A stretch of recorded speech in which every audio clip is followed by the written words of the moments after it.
interesting wet fly today. This fly is called the marten, and I chose this fly to tie for a couple of different reasons. It has a matched and married tail to it. There's lots of different wet flies that do this technique, but I wanted to demonstrate, tying that in today. Also uses some bronze mallard flank. I've done a number of different flies recently that used mallard flank, but this is the first that uses the bronze mallard flank, which is a little bit darker, and I go into that. It's also tied on a little bit bigger hook. Some of these I'm looking forward to swinging for some of the smallmouth in my local waters, so I'm going to start tying some of these in size 6 and 4s just to see how well they do. That is the marten, and I'll go ahead and get started.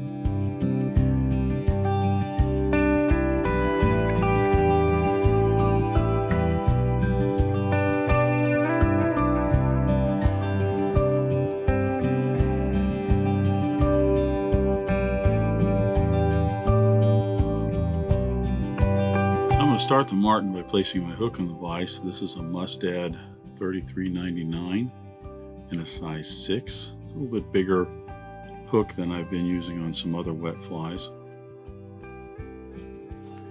I'll go ahead and debarb the hook.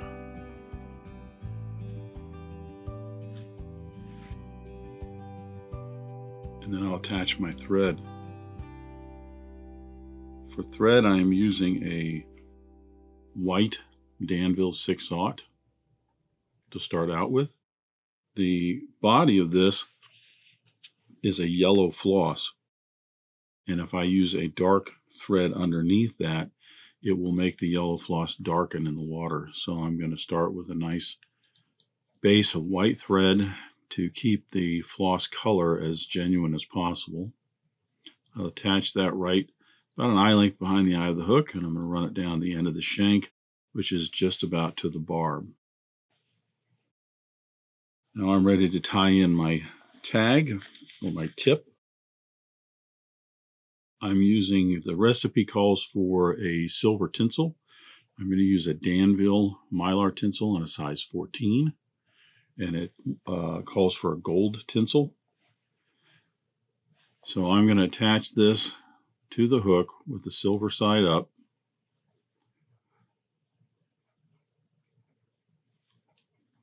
I'm going to wrap in another 3 or 4 wraps, working my way down the hook shank a little bit. I should be hanging just about at the barb to secure that in. Then I'll put in 4 wraps of gold, working my way down, and then 4 wraps back up.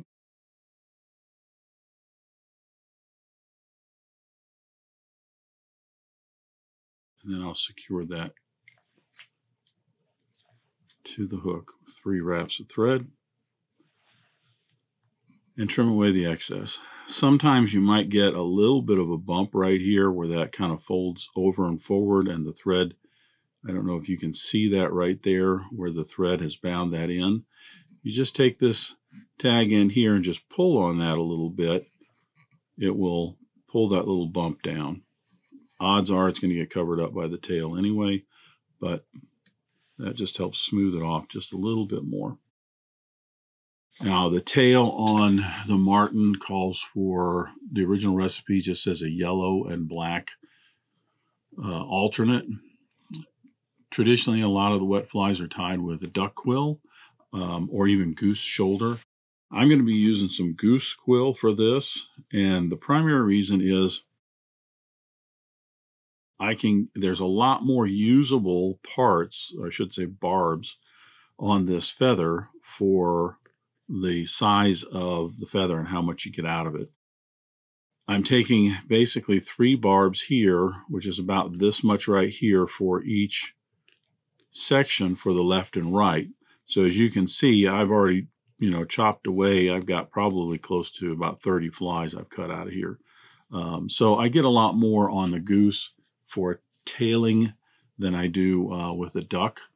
Now, a duck would also be good if this were a smaller size hook. This is a little bit larger size hook, so I don't mind having some longer barbs. Gives me a little extra room to work with. So I'm going to take a left and a right of the yellow, and just about 3 barbs of each, and then I'll take a left and a right of the black, and then I will marry those together. And when I do, I end up with 2 sections like this. I've got about 3 barbs of black and 3 barbs of the yellow. And then when I have both the left and the right sections like this, I can match the tips up. And you want these so that they do curve outwards like this. Get those tips matched up, and then my tail's ready to tie in. Let me know in the comment section if you're interested in maybe a supplemental video on seeing just how I go about getting these slips out and matched up and everything. Let me know, and I'll see about maybe getting a video together. I like these a little bit long, so I'm going to go just from behind the eye of the hook to about the bend of the hook.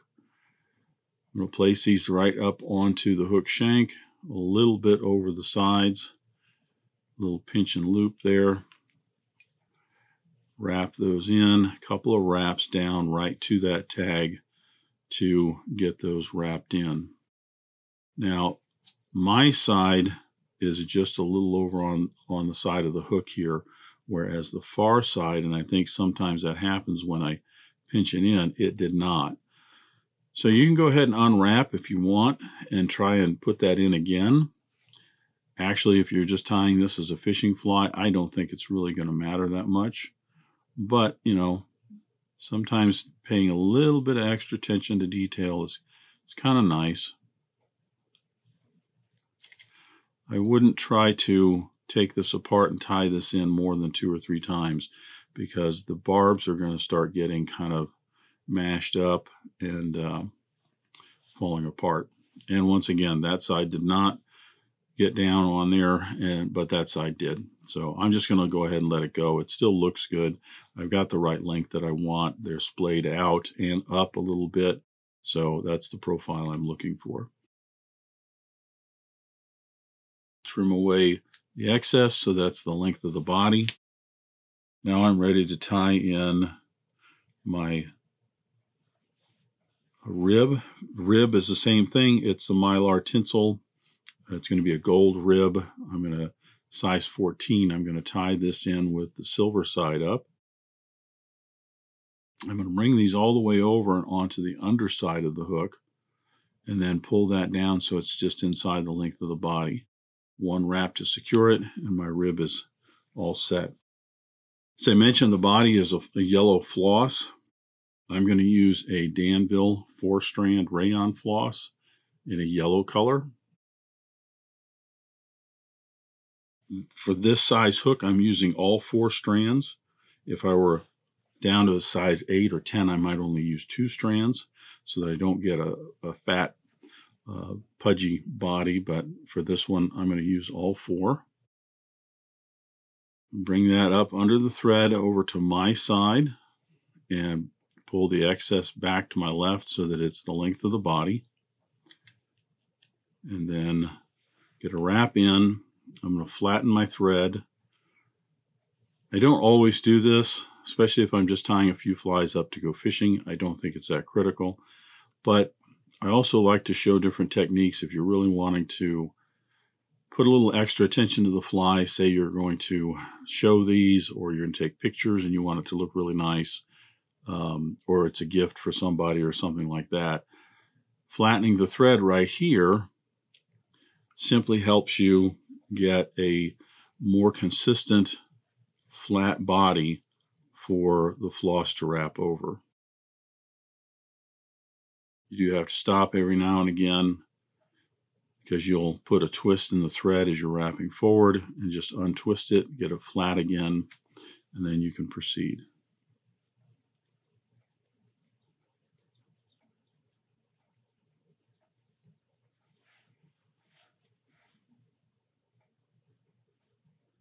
Sometimes rough fingers will tend to tear up the thread or even the floss. So you might want to use a little emery board or something to your fingers before doing some of this if you have really rough hands. I'm going to end with my thread about an eye length behind the eye of the hook. That's just the end of the body right here and the beginning of the head space. I'm going to go ahead and wrap the body in.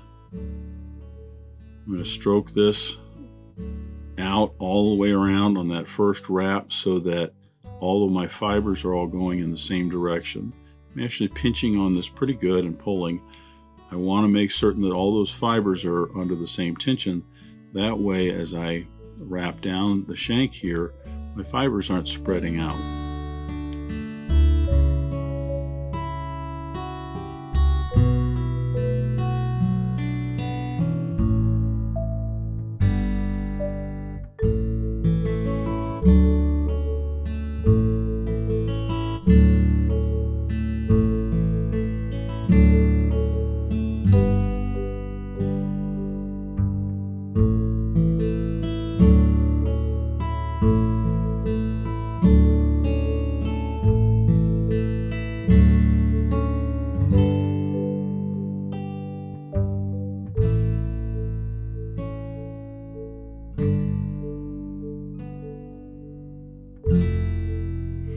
With the body and the rib in, I will go ahead and change over to my black thread.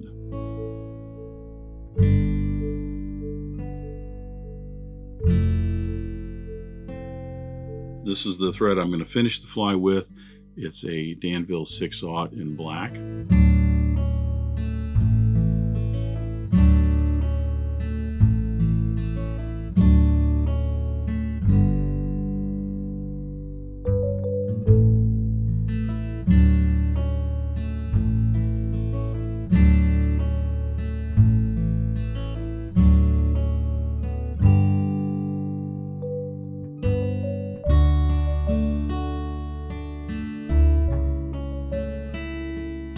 For the throat on the marten, the recipe calls for a dark yellow hackle. I'm just going to use a yellow Schlappen, and I'm not going to go with a darker yellow because this yellow is in keeping with pretty much the same hue as the floss body and the goose tail. You want to go ahead and strip the fluff away, and then you're going to take a small section from each side like this, and then match those, peel those off and match those together to make your throat. Once you have those together, bring them up underneath the hook. I like the tips of the throat to be just back to the barb inside the gap of the hook. I'm going to pinch that, bring a loop underneath, straight up, put in another 2-3 wraps to secure it under some tension, and then trim away the excess Schlappen. You want to make certain you get your nice scissors right in tight right in there, because as I level off the head space for this wing, I'll wrap those butt ends down and I don't have any sticking out into the eye of the hook. So I'll smooth off the head space there, and now my thread is right in position to tie in my mallard wing. The recipe calls for either a bronze mallard or a gray, just a regular gray mallard flank. I'm going to go ahead and use some bronze mallard, which, as you can see, it's just darker. The regular gray mallard is light all through here. Some of these feathers right here, this would be kind of considered more of a regular mallard because it's just a uniform gray color. It doesn't have these darker ends to it right here. This is considered more of a bronze mallard. I'm going to go ahead, I got a left and a right, and I'm going to trim off just about the width of the gap of the hook. And I'm going to leave that attached for now. As you can see on both of these, I have clipped those and not taken them off, because it's a lot easier if you leave those attached. I can take this feather, which is going to be the right side of the fly, or at least the side facing you, And I can peel that off, keep that in my hand, take this one here and flip it over. See, the feather itself kind of helps to hold and control that little slip. Then I can match the tips up right there, flatten that out, and peel that one off. And I have both of these pretty much matched up. So I'm not sitting there with one little slip on my hand that every little microcurrent of air moves around or hangnail grabs or whatever. It's more secured, and the other one goes on top. Now, if the tips aren't quite even, you can wet your fingers just a little bit, get a little traction, and as you can see, I can move these so that all those tips are much more even. I think I also got one side a little wider, so that little piece just came out. Yep, now they're both nice and even. A little bit off there. So there, now they're even. Now, one thing I also want to point out, on this feather, you'll notice that I have already cut out one section here, another section, and this one, which is comprising this wing. Part of the reason I did that is I wanted to show you there's a difference. See if I can hold these up at the same time. The very first section that I clipped out, the curvature of the feather is more pronounced. So you end up, this is the first section. Notice how that curves and at a much sharper angle. The barbs down here are much shorter, but much longer up here. So, depending on what you're tying in with that first one clipped out that you can use, you're not going to get a nice even profile in the back end of that wing. It's going to be more sloped.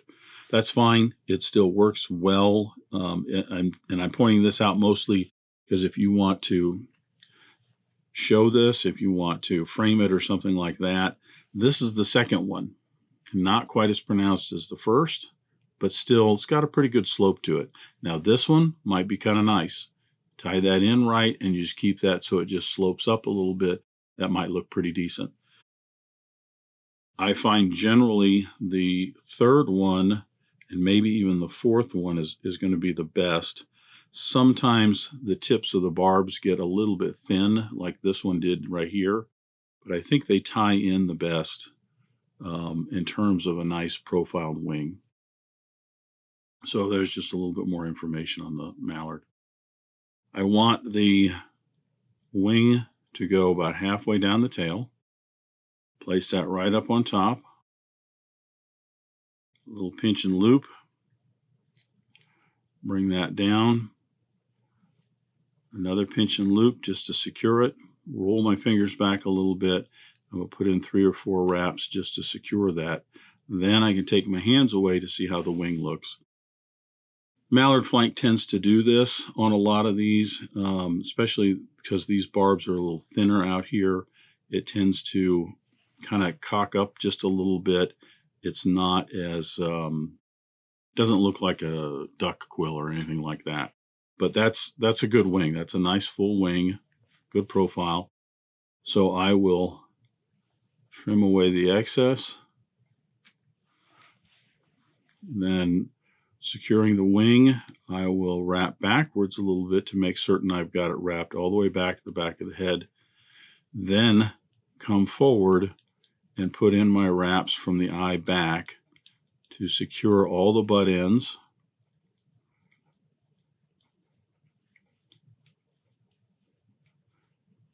And shape the head of the fly. Remember, you want to only put in enough wraps as what you need to get it shaped and get those butt ends secured and covered up. We're going to put some black lacquer on it in a little bit, plus right now I'm going to spin my bobbin counterclockwise. I'm going to flatten the thread.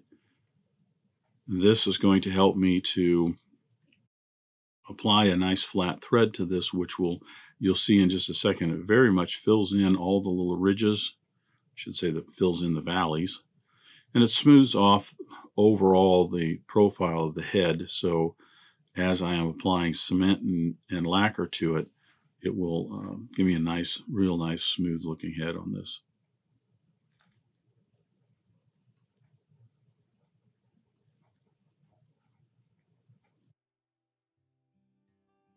About a 7 or 8 turn whip finish on there. And then I'll trim away the thread.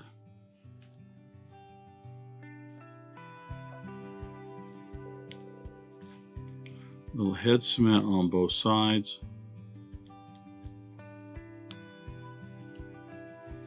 Let that soak down in, and in a little bit I will start putting on the first of 2 coats of lacquer on there to